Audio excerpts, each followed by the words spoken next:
Hello, you wonderful people, and welcome to another episode of Not Too Comic Book. This being a show where we talk about TV shows that are adaptations of comic books. For today's episode, I'm going to talk about the series premiere of Superman and Lois. A great series premiere, a lot of really interesting things went down in this episode, so let's break it down. Well, I do appreciate that we do get kind of our, the way it opens up with kind of us getting like a little montage of Clark's life, because obviously it's like, yeah, we know Superman's story, but obviously, you know, this is our first time really getting to dive into it in the Arrowverse, especially considering things are a bit different because of Crisis on Infinite Earths.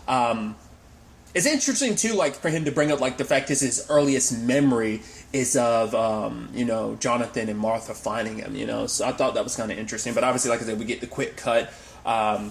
Him telling Lois who he is. Well, them first meeting, him telling Lois who he is, then, you know, getting married, having kids. And obviously the struggles of not only just balancing being Superman and Clark Kent, but on top of that, also being a husband and father, because, you know, that balance has always fallen, you know, sure, it seems like that's always been a complication, especially because it seems like everything's okay on the Jonathan front, but not so much on the Jordan front, because it turns out like Jordan has like, I thought that was a neat angle to bring to this, is that he has a social anxiety disorder. Like, so, you know, showing that, you know, that's kind of another, you know, challenge, you know, that it, you know, I think kind of like grounding this in it, like, you know, those are the type of things that some families will have to, you know, deal with on top of all that, you know, having the extraordinary life that he does as, you know, being Superman. So I thought that was such an interesting, I think that's what makes me so excited about this show, and I've talked about it, is because it's doing something like no other show's really tackled. Like, the only other show that's really done something like this is Black Lightning. Like, obviously Arrow and Flash have touched on this a little bit. Obviously Oliver's had this complicated relationship with William, because it's like he didn't find out about William till William was like 9. Him and Mia, yeah, he left when Mia was a baby. Obviously, everything, the fallout of Crisis on Infinite Earths. But, so he only knew Mia as a baby, then he got to know her as an adult, you know, so there's that angle to things. And then Barry got to know Nora, you know, because we never got to see, like, well, we kind of see it a little bit as Jeff, you know, on Black Lightning, kind of, you know, bringing Anissa and, you know, Jennifer into his world. So I think this is going to add a very similar angle, you know, similar struggles, yet different in its own right, you know? Because, I mean, you know, that's, you know, different families go through different things, have different, you know.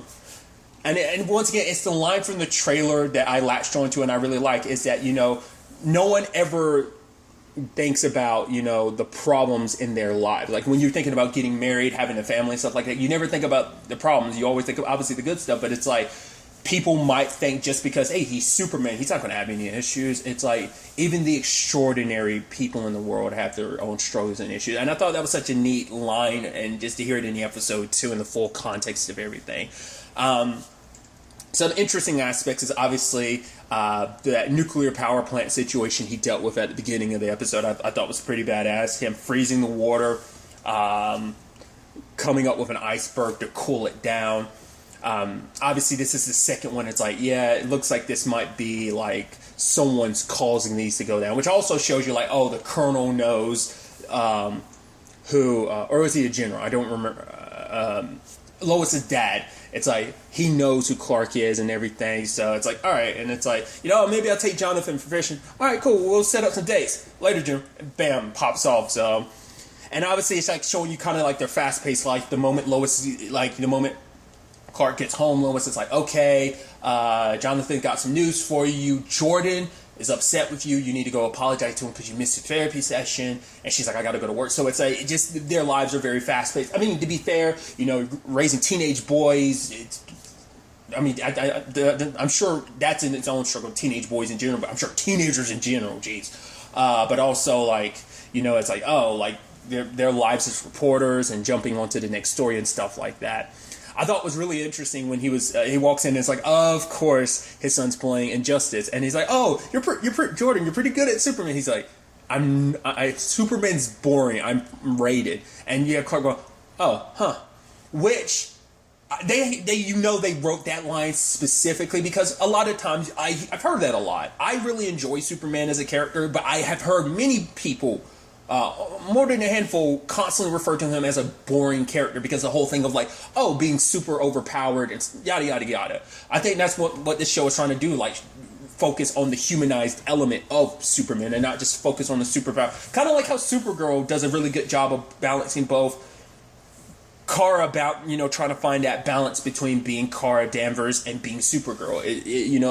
That's what I think all these shows do is they do a very great job of humanizing them, showing like they're like every other person, except they have superpowers, but they have issues of their own. And I think for this particular story, they're going to lean into that, especially the family element, But I feel like that whole scene in that particular line was written like that. But obviously, he's like, yeah, sorry about missing the therapy session. It's like, yeah, Mom told me you were working on a story, you couldn't catch a flight. I get it. So it's kind of like for him, it's like, I've heard this time and time again, Dad. I don't need to hear more of your excuses. He also talks to his mom, who for her it's like you need to be there more present. Because I didn't talk about it, but obviously he losing his dad as a teenager, which. To anyone that's well versed in like all things Superman, is that something that happens all the time? Because the only continuity, at least I'm aware of, I've never read a lot of comic books. Only one I'm really aware of is the animated Superman series from the 90s, where Jonathan was still alive at that time. I think like when post him becoming Superman, Jonathan was still alive. Because obviously even in Smallville, Clark lost his dad long before becoming Superman. But even in Man of Steel that happens. So I'm curious, does it happen more often than not? Or just I guess it just depends on the story the person's trying to tell. But essentially his mom is telling him that he needs to be a little bit more present. And it's that complicated thing of being Superman amongst any hero. It's like, it's like there's a lot of people out there who need you, especially when you're Superman and you can hear people crying out for help. It's like, what do? Do you just turn it off? Do you ignore it? It's like that's the biggest struggle of being that, So his mom is telling him to kind of be there for the kids, which obviously for Clark, he's struggling to balance everything, And obviously you can tell, like, it seemed like they were hinting, like, oh, his mom might be sick, and it just, for that to kind of come crashing down on him, like, after already finding out, oh, I got fired from the Daily Planet, which obviously Lois pisses. It's like, that dude's not even an editor. It's just because Morgan Edge bought the Daily Planet, and there's been a lot of layoffs, and so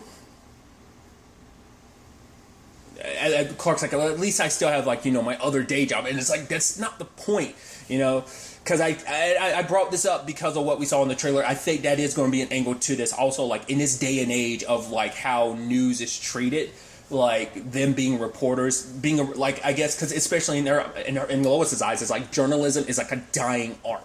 Like, it's like something you kind of have to fight for to keep alive, because obviously the direction they want to take it is more digital, because no one really reads newspapers or articles and stuff like that, like paper, like, anymore. So it's like, journalism is kind of a dying breed. At least it's kind of, the perspective I think they're trying to create for the show. But Clark learning, about, losing his mom like that too. Like, that's rough.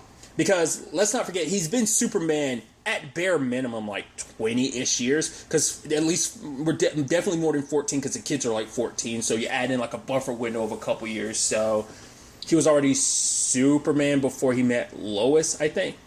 Because I even like that thing at the beginning, like during the montage. He's like, oh, I like your suit. He's like, thanks, my mom made it. I was like, oh, because I like that they add that angle to it, because that's probably still his earlier days. And it's like, oh, he's kind of dorky and stuff like that.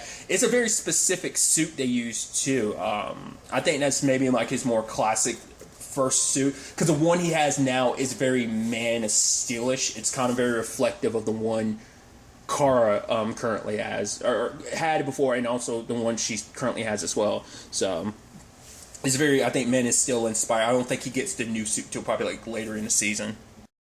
Well, now that I'm thinking back to it, I don't remember. It might not be the classic Superman, because I think his S had a black instead of yellow, right? I think so. I'm already not remembering. Like the one he has at the very beginning when we see like I said, that scene. I think it was a black background. Like, I do correct me if I'm wrong. So it might. I don't know. Once again, I'm not well versed in all things Superman, but it it just, the rest of it definitely looked like kind of like a more traditional or classic Superman suit design. So, but obviously it's not the easiest thing coming back home, having that being one of the reasons you come back home is to have to bury his mom.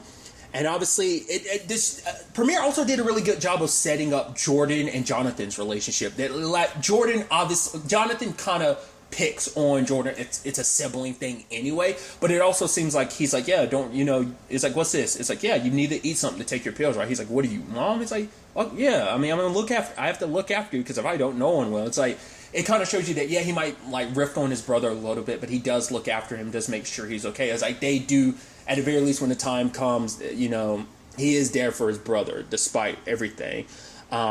We also got to meet Lana, which was interesting learning, for one, that Lana doesn't know about who he is in this continuity. Because she's like, oh, remember all that strange stuff that happened? It's like, oh, like that, they were in a truck or whatever, and the truck got crashed and was like pretzel, like no one got hurt. She's like, yeah, a lot of weird stuff happens in Smallville. So it's interesting that she doesn't know in this continuity, because I think that probably flip-flops, because obviously she knows of Clark's powers and everything. It took a while, but obviously in Smallville she learned about his powers and stuff like that. Once again, we're not pulling from the Smallville continuity. This is its own continuity, because we know that Smallville was on Earth 167 because of Crisis. So regardless, something I'm also curious about too is this technically doing the Batwoman thing where they kind of rewound time a little bit, because the first time we met Lois was during Elseworlds crossover, and her and Clark were on the Kent farm, so I don't know if they were necessarily living there. I mean, once again, we also have to deal with the fact is we're not only potentially rewinding time, this is also like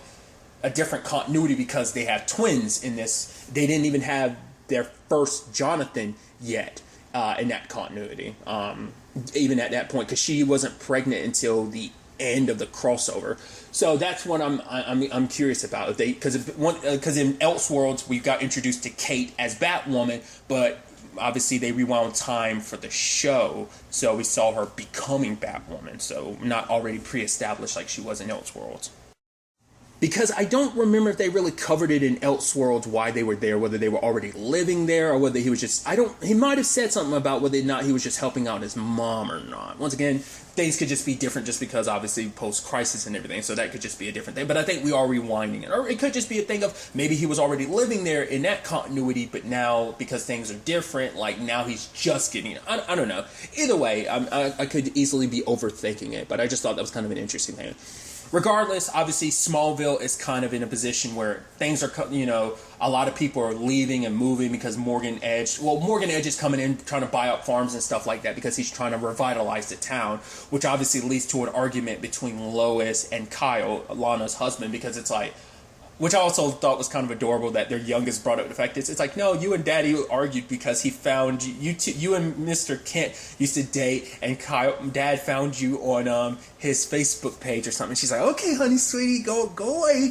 It's like, that was kind of a cute moment, but that disagreement, because like obviously for Lois, she's like, Morgan Edge isn't the good person you think he is. Like he's got to be up to something, but for Kyle, it's like, you're someone that's, it's like, oh, because he's kind of a little snippy towards Clark, because like a lot of people leave Smallville, get their education or whatever, but they never bring those skills back to Smallville, especially in Clark's case. It's like Clark admitted like he hasn't been back home over the course of the years, just life, in Metropolis, raising the boys and everything, so he hasn't been back home as much as he feels he should have been, and even Kyle kind of making him feel bad for it. And also telling Lois like, oh, like you don't really, you're looking down on us. Oh, we like people out here in the boonies, or we yokels. Oh, we end up getting taken. We're kind of dumb idiots who get taken. And she was like, no, that's not what I meant. He's like, I know what you meant. So there's a little bit of that animosity there, but it's also like, Kyle's coming from this perspective of, his daughter, his eldest, Sarah, kind of talks about it a little bit. Him being a firefighter, seeing some type of stuff that not anyone should really have to see. But it's just like the depression that kind of hit to everyone in that town, at a certain point. Because even Sarah saying at one point, like, oh, life was perfect. She's like, I mean, it wasn't perfect. It was awesome up until I was like 11 or 12. And then, like, obviously things started, I think, shifting in town. A lot of people ended up moving away. A lot of places ended up getting bought up. In particular, like Martha like set up a situation with the bank, and at first I was like, wait, did she sell the farm or something? And didn't tell Clark, but it turns out that she took out like a second mortgage so that basically she could help out everyone else in town. It's like, very much like Superman, she was the heart of Smallville, helping out whoever she could, because it's a community. Like, there was another farm that was struggling, and someone couldn't work, so she did whatever she could to help everyone out. That's just the type of person Martha was, And I even thought it was interesting because Clark was saying, when he was actually flying to get to his mom before she passed, which is even sadder when you actually think about it. It's like, even with your super speed, you weren't able to, life comes too fast, and even with superpowers, sometimes you can't make it in time. But he's like, when he was on his way there, he heard his mom say, it's time to come back home. And he didn't really know what that necessarily meant. But now later on he finds out, like, with the way the situation is set up, either he can take a buyout for the farm, and basically that money could be used for Jonathan and Jordan's college, or he could pay it off and end up taking the farm back. So it's kind of like trying to decide what to do on that front. But I'm skipping around a little bit. I also liked the fact is what they were kind of setting up with Jordan and Sarah, because obviously it's very reminiscent of Clark and Lana. Like, obviously Clark, when he was his son's age, like, obviously the unrequited love situation between him and Lana, but nevertheless, I just thought that was kind of an interesting situation. But obviously it was like, especially what they set up too, because like, Jonathan being like, yo, like, go, try and be someone else if you're going to try and like make a move with Sarah or something. But obviously all those metal pipes or whatever ended up falling on top of, and I thought, once again, in that moment, as everything was coming down, Jonathan jumped on top of Jordan. I was like, once again, showing you like he cares about his brother. Because I meant to talk about, I'm a little all over the place. I do apologize. Luckily, Clark was able to get there in time, but luckily it turned out like, they weren't too injured. Because the conversation is, well, is one of them or both of them have powers? And I think that's an interesting struggle in its own right for Clark, because it's like, because for him, and him and Lois were kind of thinking if anyone was going to have powers, it was Jonathan, that some of his athleticism might be that. But also, obviously, they haven't told their kids about who they really are or who he really is. And for him, his reasoning for that is that it's like they kind of he doesn't want the world to get turned upside down, especially if Jordan ends up being the one without powers. It's like he's already got his own struggles. To already feel like an alien amongst your own family, he didn't want that, because he knows what it's like to be walking amongst people being different. He didn't, because I think for him it's like Jordan probably already feels different enough with his with everything. So it's like he's like, because he even says it himself, like he already feels like Jordan pushes him away. He's kind of, they're not as close as maybe they were in the past, but it's like it's gotten worse as he's gotten older. Like Jordan's kind of pushed him away even more. So it's like he's worried that if that truth comes out, then maybe Jordan will push him away even more, and he can't afford to lose Jordan, especially now having just lost his mom too. It's and even Sam showing up to be like, hey, we found out, like, obviously there is someone behind this. We've got a glimpse of someone, but whoever they are, they're moving so fast we can't really see. But they also left a message in Kryptonian saying, you're not a hero, Kal-El. So whoever it is knows who he really is. But then Lois is like, no, Dad, he can't get mixed up in this. His family needs him now. Like, yes, there will always be some big bad that doesn't like Superman. Superman will always be needed, but his family needs him here now. And he's like, she's right, Sam, so I can't. But then he says, like, you wanted to get married. She's like, I get it. You fell in love with Clark Kent, but you married Superman. Once again, that comes with its own struggles, because it's like, to me, I always thought that was an interesting element to Superman. Like, how do you balance a normal life? Because it's like, when you're not out saving people, like, that's got to weigh on you, because it's like, should I be out there being Superman all the time, but what about my family? In this particular case, I've got kids to look after. I've got a wife that I love, that it's like I'm sure that takes its toll on both their relationship with his relationship with Lois, but also because I think Lois is a little more understanding under the circumstances. Like she knew what she was marrying into. Obviously, the kids don't know; they just know, hey, her dad's away a lot, and obviously that causes some resentment. I think Jordan's a little more vocal about his resentment, but that doesn't mean Jonathan doesn't have it either. Then you never know. Like he might put on this appearance like everything's okay, but there might be a little bit more going on the inside that we just aren't aware. At least Clark might not be aware of. But Jordan is the one that was the most suspicious. He was like, "Yeah, how do we not get hurt? Something's up. Something's wrong. Like Dad feels like Dad's hiding something from us." What did he always tell us when we get here? It's like, "Oh no, someone stick your finger in it." It's like, "No, don't go in the barn, dumbass." And so they go in the barn and they end up finding Clark's ship. He did take something out of the ship, which I'm wondering like what that was. Because there's crystals that are tied to like the Fortress of Solitude, isn't there? Like that, like if you insert crystals, maybe it will tell you certain things. I swear I could be mistaken. I was wondering if that was like some knowledge of Krypton that he ended up pulling out. Like I don't, because we never found out whatever happened to that crystal, so I'm assuming he's still holding on to it, which maybe that'll cause some issues later on. I don't remember, but obviously Jordan came out, like him and Jonathan are kind of upset, like, okay, what's going on here?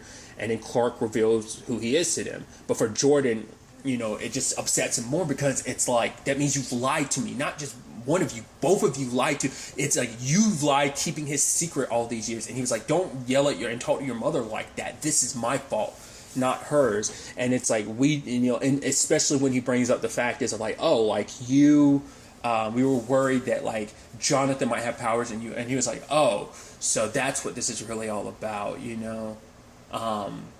because it's in his mind, it's almost like, oh, you would want it that way. Like you couldn't even fathom it be a situation where I'm the one with powers. So you just assume like, oh yeah, like, because I'm sure in his mind it's always kind of like this comparison of just like, oh yeah, Jonathan's probably like the quote unquote perfect one. He's fine.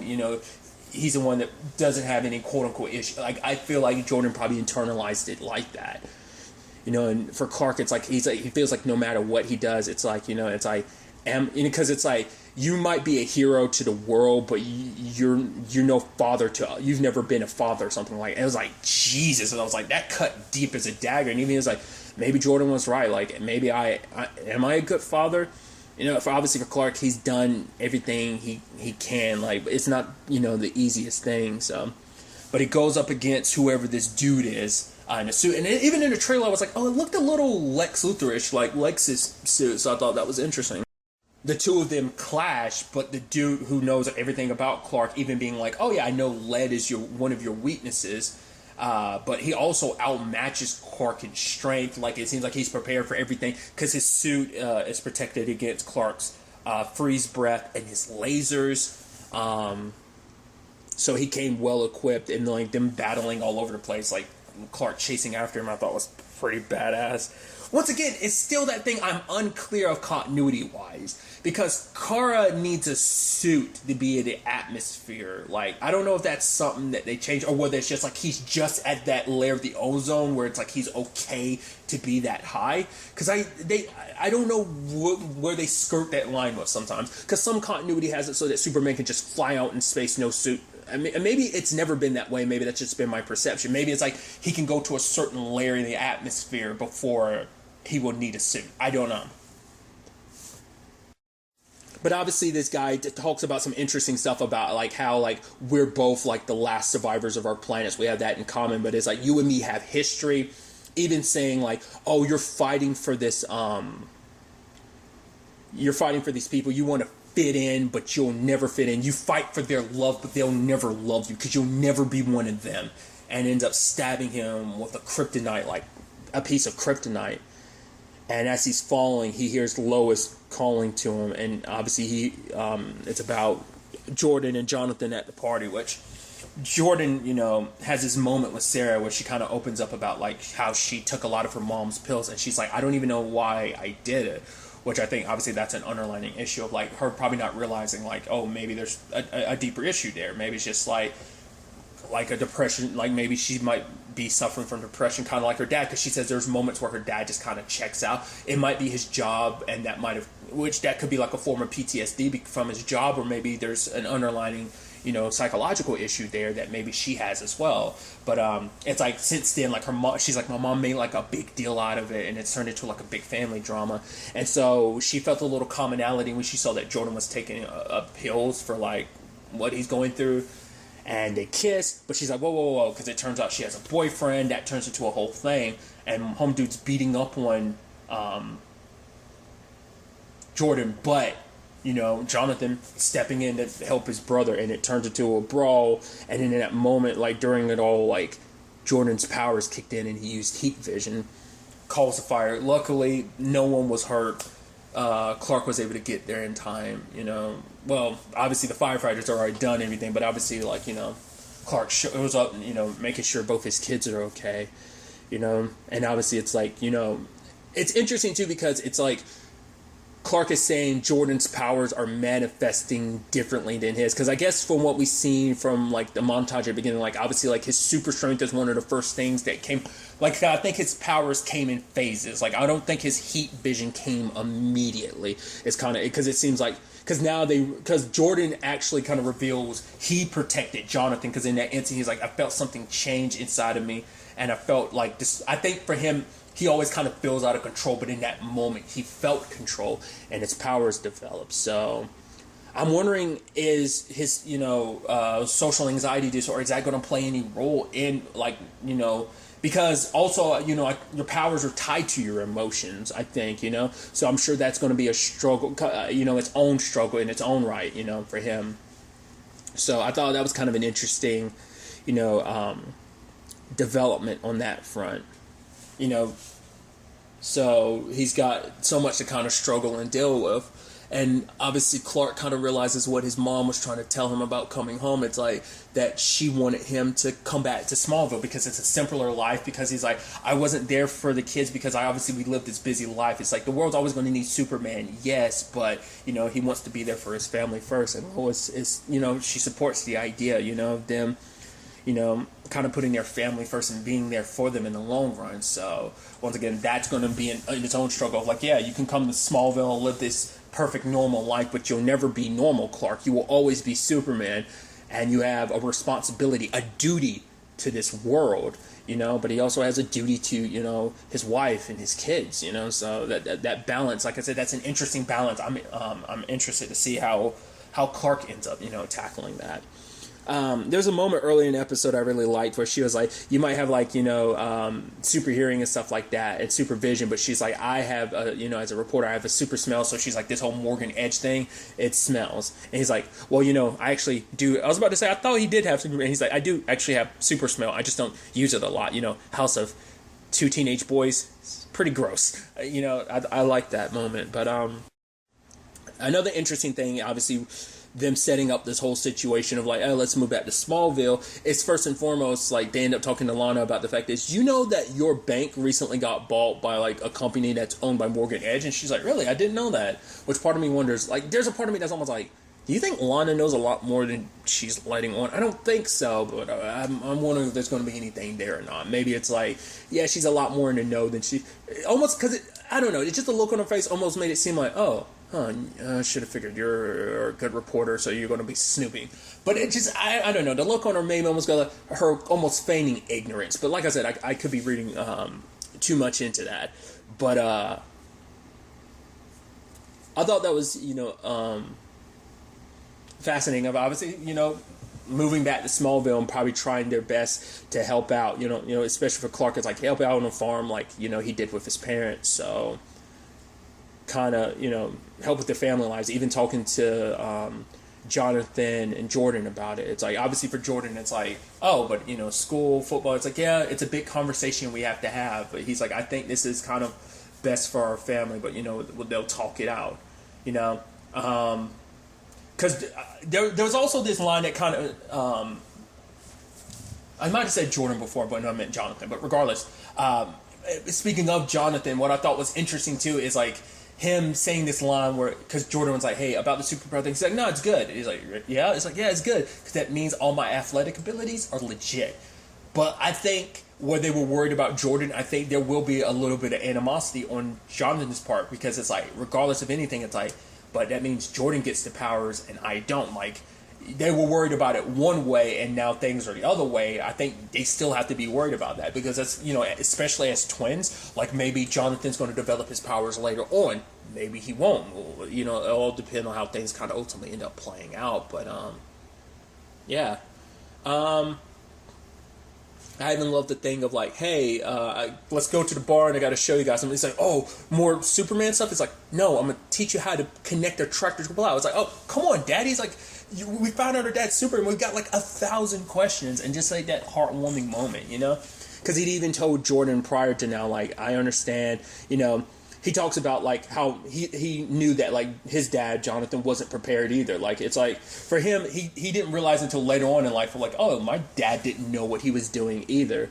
But regardless, he took me in. The day they found me, like, he just became a father that just like it kind of got thrown on him. But he's like, I wasn't always there for you, Jordan, but I promise going forward I will be. Making more of a point of that. So. Because I really like what they've set up so far. I'm interested to kind of see where things go, especially with the villain situation, because he goes back to his ship and everything, and it's like, well, got to prepare the suit, got to be more prepared to kind of end this.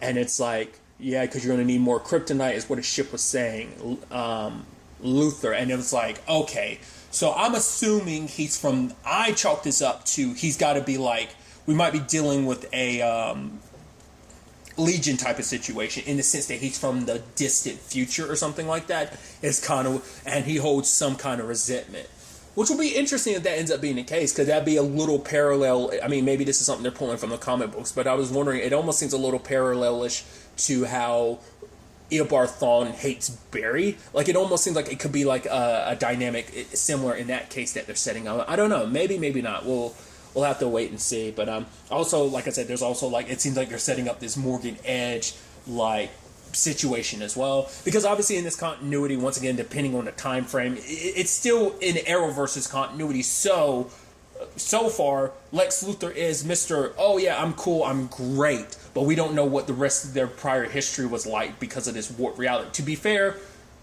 Clark and Lois will most likely remember how things originally were, because John went around and made sure everyone knew what was what. So I'm also curious to see like how Supergirl's, obviously going into its final season, but also its continuity, like how that affects this as well, because obviously it's set up a lot of, because Supergirl set the stage for a lot of Superman canon. So that's why I'm saying like we already have our Lex Luthor in this continuity. So that's why I'm like, I think that's has to be like his like descendant or something, like far into the future or something like that. And maybe something happened to Earth, and maybe Superman failed to save the day, and it's like, you were supposed to be the greatest hero, but you failed us. You are no hero. You couldn't save us when the time came. Or maybe there's some other level of resentment, or you couldn't save someone that was maybe important to this particular Luthor. I don't know. It's going to be interesting to dive into. I'm very excited to see, what the rest of the show has in store for us, and where all this ends up taking us going forward into the next episode. But really, that's all I'm going to talk about. Until the next time we meet, be happy, be safe, live life to the fullest, and enjoy it. Good day, and goodbye.